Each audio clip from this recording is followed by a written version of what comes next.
apropóval is találkoztunk ma. Egy gyönyörű szép kiállítás látható itt mögöttünk.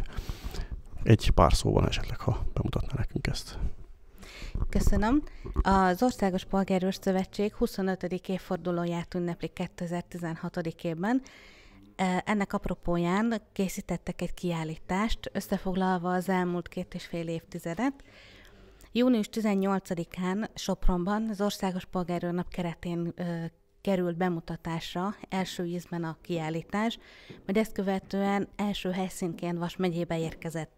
Szombathelyen a hadtörténeti kiállítás területén kaptunk helyet. Úgy gondolom, hogy méltó helyszínt sikerült találnunk a kiállításnak, hiszen a hadtörténeti kiállítás és a múltat tekinti vissza, és a mi elmúlt 2,5 évtizedünk szintén.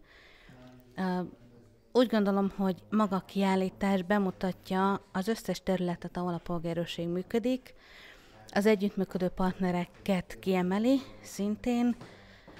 Én mindenkinek tudom tanácsolni, hogy tekintsék meg, hiszen érdekes és értelmes információkat fognak kapni. Ha jól tudom, a kiállítás megnyitót egy másik eseménnyel is összekötötték. Így van, Magyar Labdarúgó Szövetség támogatja az Országos Polgárőr Szövetséget. 2016. évben Vas megyében 3 egyesület kapott támogatást. Bajásanyai Polgárőr Egyesület, az Ivánci Polgárőr Egyesület és a Kőszegi Polgárőrség részesült támogatásban, és ünnepélyes keretek között kaphatták kész ez a támogatási szerződéseiket.